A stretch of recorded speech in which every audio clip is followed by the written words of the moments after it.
নমস্কার বন্ধুরা, আজ আমি বানাবো কুমড়ো ফুলের বড়া। তো কুমড়ো ফুলের বড়া খেতে সবাই ভালোবাসো, আমরাও খুব ভালোবাসি।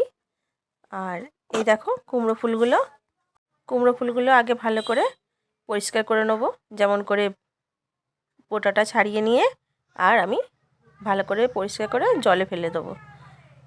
তো ভেতরে পোকা পোকা আছে নাকি দেখে নেব, দেখে নিয়ে আমি এগুলো পরিষ্কার করে ছাড়িয়ে নিয়ে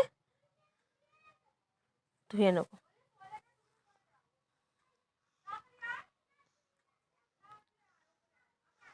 গরম গরম কুমড়ো ফুলের বড়া আর একটু ডাল হলেই গরম ভাতে একদম আর কিছু লাগবে না।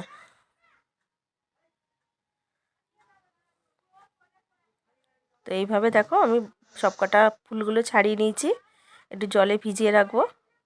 সকালেরই টাটকা ফুল, অথচ কেমন ঝিমিয়ে গেছে, এটা একটু জলে ফেলে রাখলেই আবার টাটকা মতো হয়ে যাবে দেখতে। তো একটুখানি বেসন নিয়ে নিয়েছি, ওর মধ্যে নিয়ে নিলাম অল্প কালো জিরে, একটু নুন আর একটু হলুদ দেবো, আর দেবো একটু লঙ্কার গুঁড়ো। একটু ঝাল ঝাল হবে, বেশ ভালো লাগবে খেতে। এটা দিয়ে আগে শুকনোটা ভালো করে আমি মিশিয়ে নিচ্ছি। এবার এর মধ্যে আমি পরিমাণ মতো আস্তে আস্তে জল দেবো,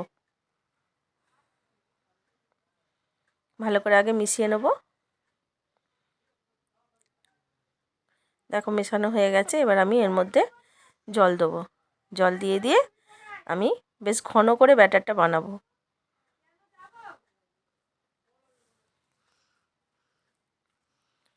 ব্যাটারটা বেশ ভালো করে একটু ঘন হবে। আর দেখো খুব বেশি পাতলাও না, খুব বেশি মোটাও না, ঠিক এরকম দিয়ে ব্যাটারটা তৈরি করে নিতে হবে।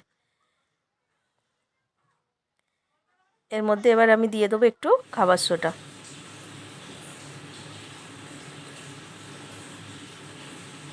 দিয়ে ভালো করে আমি একটু ভালো করে মিশিয়ে নিচ্ছি।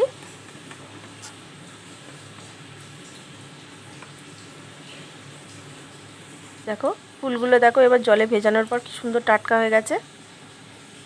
দেখো কি ভালো টাটকা হয়ে গেছে দেখতে।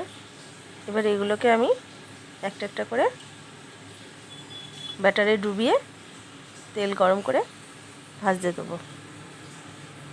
আমি তেলটা ওইদিকে গরম করে নিয়েছি। দেখো ব্যাটারে আমি ভালো করে এরমভাবে ডুবিয়ে একটু হালকা করে এরম করে নিয়ে নিই, ছেড়ে দেবো। তেলটা আমার খুব ভালো করে,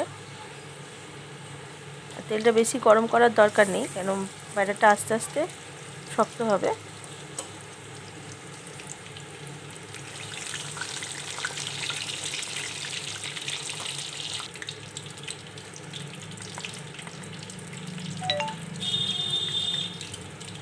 এভাবে আমি আস্তে আস্তে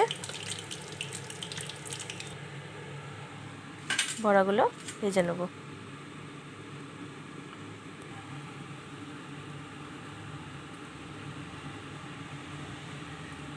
এভাবে আমি সবকটা বড়া ভেজে নেব।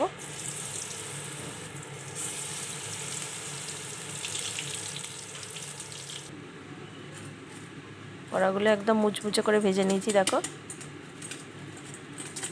তোমরা দেখলেই বুঝতে পারবে কতটা কড়মড়ে হয়েছে। এটা আওয়াজ পাচ্ছ কত সুন্দর ভালো করে কড়া করে ভাজা হয়েছে।